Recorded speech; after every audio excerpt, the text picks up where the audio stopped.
Shall not pass!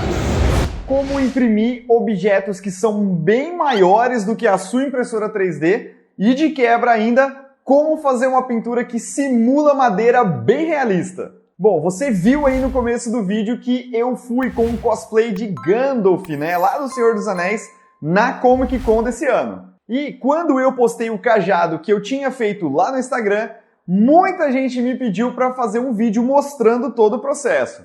E só para lembrar que esse vídeo tá recheado de dicas e essas dicas servem também para outros modelos 3D, não só para o cajado. Então, fica ligado, hein? Bom, e como sempre, a gente começa então com a escolha do modelo 3D. Para ser sincero, eu pesquisei em todos os sites que eu conhecia aí de STLs gratuitos e eu não achei nenhum modelo do cajado do Gandalf na versão quando ele está o mago cinzento, né, que é o primeiro cajado que ele usa. Eu não achei nenhuma versão legal gratuita. Então, por isso, eu decidi comprar este modelo aqui, nesse site aqui, que eu nem sei como é que se pronuncia, acho que é Etsy, eu não sei como é que se pronuncia, se você souber, deixa pra mim nos comentários aí. Eu acabei achando esse cajado aqui, que pra mim foi com um ótimo custo-benefício, porque o valor dele estava bem acessível, né, por R$52 aí mais ou menos, e ele já vinha com o cachimbo também, que era uma coisa que eu precisaria para o meu cosplay, tá? Então eu decidi comprar esse arquivo aqui, porém ele ainda precisava de alguns ajustes e é isso que eu vou te mostrar na próxima tela. Então eu já fiz a importação desse modelo do cajado aqui num software chamado Mesh Mixer. Ele é gratuito, estou deixando o link para download aí na descrição, você pode baixar ele, é um ótimo software, dá para fazer várias correções, edições aqui nos seus modelos 3D e não é tão difícil. Tá? Então a primeira coisa que eu quero fazer nesse cajado é criar um orifício dentro dele, porque ele é um arquivo sólido, né? Ele não tem um furo aqui na região do centro. E por que eu quero criar esse furo? Porque quando a gente tem um objeto que é muito grande assim, eu vou ter que dividir ele em várias partes para caber nas minhas impressoras aqui, e quando eu for colar, quando eu for emendar, essas emendas elas acabam ficando muito fracas. Então eu preciso ter uma estrutura que vai servir de guia, que vai servir de núcleo, que vai servir de esqueleto para sustentar esse cajado e permitir que as emendas não rachem depois. Então eu preciso criar um orifício aqui. Como é que eu vou fazer isso no Mesh Mixer de maneira muito fácil? Eu vou selecionar, vou clicar aqui no meu cajado, vou clicar nessa opção aqui, Edit, e aí eu vou vir aqui em, deixa eu procurar, em Hollow. É só isso, clicou aqui, pronto, aí ele já vai te dar aqui essa distância, né? A distância que eu quero, a propriedade que eu quero mexer é Offset Distance, que ele vai fazer, na verdade, o seguinte, ele vai criar uma cópia do meu cajado na parte de dentro. É como se ele criasse uma cópia do meu cajado, mas essa cópia vai ser em formato de furo. Não sei se faz sentido isso para você. Mas essa distância aqui de offset é a distância deste ponto aqui mais externo do cajado para este ponto aqui mais interno, que é o modelo que ele cria dentro do cajado. Então, desse ponto até esse ponto vai ser a espessura da minha parede. Ou seja, ele vai criar um orifício aqui dentro, né? Ele vai meio que cavar aqui, ele vai criar como se fosse um buraco mesmo, né? Aqui dentro, e essa distância aqui é a distância da parede que eu quero deixar. Então, você pode ver que se eu colocar 4 aqui e der um Update Hollow, ele vai mudar aqui e vai deixar um pouquinho maior, tá? Então aí você tem que medir na sua casa a distância que você quer deixar, dependendo do que você vai colocar, se você vai colocar uma barra de ferro, se você vai colocar um cano PVC, se você vai colocar um cabo de vassoura, eu não sei. Então vai depender do que você quer colocar e aí você mede para saber mais ou menos qual a distância que você quer deixar aqui. Tá? Feito isso, você clica em Accept e depois você vem aqui em File, Export, e aí você vai salvar esse modelo 3D já com o orifício que você criou dentro dele. Bom, e para o próximo passo, eu vou utilizar um programinha aqui, eu tô sempre utilizando aqui, inclusive se você viu a vez que eu fiz a armadura do Batman, eu utilizei esse programa aqui para me ajudar a fazer a divisão da armadura, né, para caber no meu corpo e tal, e para caber nas minhas impressoras. E esse programinha aqui é o Luban 3D, ó. É esse site aqui que você pode acessar para baixar esse programinha. Ele é um programa sensacional que eu já indiquei mais de uma vez aqui no canal. E você pode baixar e usar ele com uma licença de 1 mês, com um acesso total, liberado, tudo liberado por 30 dias. Após esse período aí você tem que comprar a licença e se você quiser utilizar ela por 1 mês, por exemplo, custa $16. Pelo que o programa faz, eu não acho que é caro, eu acho que vale cada centavo, então por isso que eu estou recomendando aqui, tá? Bom, esse daqui é o programa. E o que ele faz? Ele basicamente vai dividir o seu modelo 3D exatamente no tamanho que você precisa para caber na sua impressora 3D. Então, como que a gente faz? A gente clica em abrir aqui, e aí vamos escolher o modelo do cajado que eu já tinha feito anteriormente, ele vai abrir aqui para mim.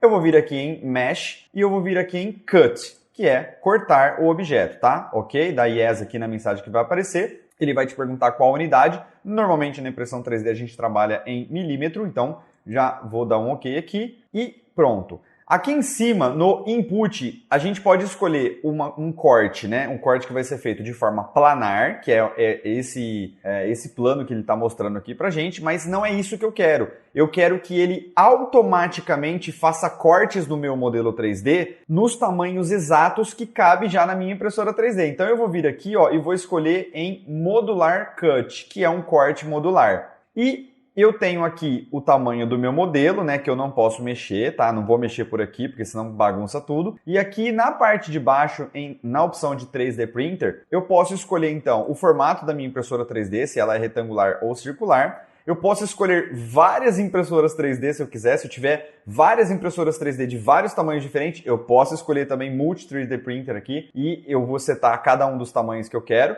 No meu caso, eu só vou utilizar uma única impressora e eu tenho uma impressora 3D de área muito grande e eu vou utilizar ela, claro. Então, a minha impressora ela consegue imprimir em 300 por 300 por 500, sim, uma impressora bem grande. E aí eu vou colocar em Natural Cut para ele fazer um corte um pouco mais natural no meu modelo, principalmente para peças orgânicas, isso funciona muito legal. Se eu quero numeração nas partes, porque quando você faz o corte, né, e tem muitas partes, às vezes você se perde, então ele já coloca uma numeração para você automaticamente. No meu caso, não vão ser tantas partes, então eu vou colocar que eu não quero que ele faça aqui nada de partes, tá? E uma coisa muito legal também, ele já cria os conectores para você, se você quiser. Ele já faz, por exemplo, um plug e um orifício para que você possa acoplar as duas peças aí já simultaneamente ali no momento da impressão, né? Então, no meu caso também não é isso que eu quero, porque eu vou colocar ali alguma coisa dentro para fazer o núcleo, então não é isso que eu quero. Então eu vou colocar aqui o Depth Ratio para 0, porque eu não quero que ele crie nenhum tipo de plug para mim, certo? Quando você fizer isso, você clica em Cut e aí você escolhe aqui uma pasta no qual ele vai salvar corte cajado. Você escolhe a pasta na qual ele vai fazer o fatiamento para você de forma automática. Então vamos lá, Select Folder, ok. Aí você tem que aguardar alguns minutinhos para que ele faça todo o processo. Pronto, olha só que legal. Ele já fez aqui para mim. Ele está falando que vai levar em torno de 10 horas para imprimir, né? Mas isso aqui vai depender muito da resolução que você está utilizando. Deram 4 partes aqui mais ou menos, ó, está dando 4 quilos aqui de filamento, é isso? Tá dando mais ou menos 4 quilos de filamento para montar 2 minutos, enfim. Essa estatística aqui não sei se são muito confiáveis, tá? Mas tem uma coisa legal, ó, que se você pressionar a tecla E no teclado, ele vai te mostrando quais as partes, ó. Tá vendo? Ó, ele consegue te mostrar quais as partes que foram fatiadas, que foram divididas automaticamente. É lógico que no caso do cajado é muito fácil, porque você poderia pegar qualquer fatiador 3D e já cortar de forma planar. Mas quando você tem um busto, quando você tem alguma coisa mais orgânica, né, uma coisa muito grande assim, que fica difícil cortar, este software aqui é o software que eu recomendo para que você utilize ele, porque ele é muito fácil de usar. E tá pronto, ó. Agora é só eu jogar essas partes aqui lá no meu fatiador e largar a brasa. Bom, e agora eu já estou aqui no fatiador que eu vou utilizar para essa impressão, que é o fatiador para os slicers, e aqui eu tenho algumas considerações a fazer. Primeiro, a resolução que eu estou utilizando aqui é uma altura de camada de 0,2 milímetros. E por que eu estou utilizando essa resolução? Porque ela tem um ótimo custo-benefício para mim entre qualidade de impressão e velocidade de impressão. E você vai ver que daqui a pouco, lá no acabamento, na hora que eu estiver fazendo o acabamento dessas peças, eu não vou precisar lixar o cajado todo, porque eu vou utilizar uma técnica que é sensacional para cobrir as linhas de impressão e não precisar dar acabamento. Você vai ver daqui a pouquinho. Então eu vou utilizar aqui 0,20, eu poderia até usar um pouquinho mais até se eu quisesse, 0,28, 0,3, enfim. Eu poderia até usar um pouquinho mais, mas eu vou utilizar 0,2 porque eu acho que fica mais legal. Outra coisa, a única parte nesse caso que eu vou utilizar suportes é nesta parte aqui, porque ela tem essa região aqui, ó, que é um pouco mais inclinada, quase que 90 graus ali. Então nessa região aqui, eu vou utilizar suportes, tá? Nas outras não precisa, porque ela já tem uma angulação aí que a impressora aguenta imprimir sem suportes,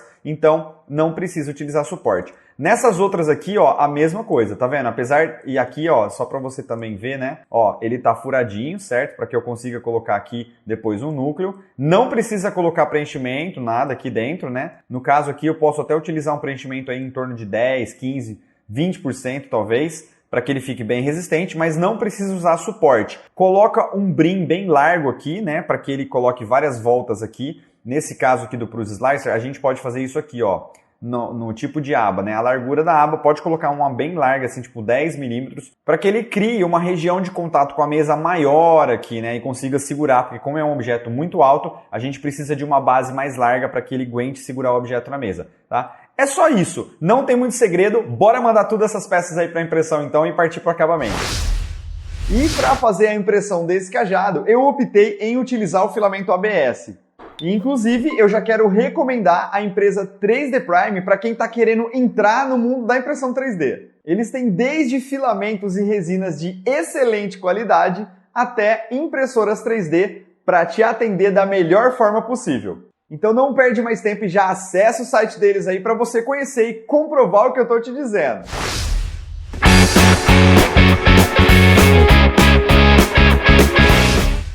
E o primeiro passo é a gente fazer uma montagem usando fita crepe mesmo para entender como tudo tem que ser montado. E para deixar o cajado bem resistente, eu vou utilizar um cano PVC que vai funcionar como sendo o núcleo dele. Como o cajado não é totalmente reto, eu utilizei um soprador térmico para ir amolecendo o PVC e facilitar na hora de colocar ele.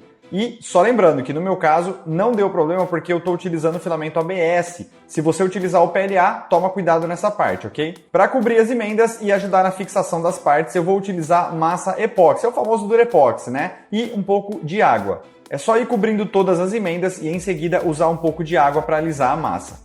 Depois que a massa secar bem, você pode dar uma lixada com uma lixa de ferro número 80. Agora, vamos utilizar uma mistura de cola branca com um pouco de água e também guardanapos de papel. Sim, guardanapos de papel, você já vai entender o porquê. É só ir aplicando a mistura de cola com água, usando um pincel e logo em seguida ir colocando pedacinhos de guardanapo por cima. Faça sempre por regiões pequenas, para facilitar. E por cima do guardanapo, coloque mais um pouco da mistura de cola com água. Depois que a cola tiver secado bem, você já pode pintar. E, no caso, eu passei algumas camadas de tinta spray preto fosco.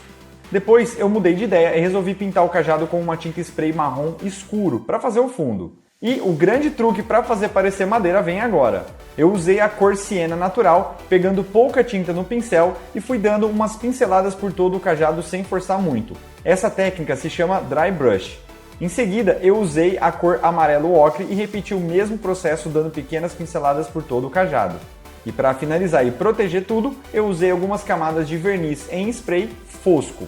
Bora conferir o resultado?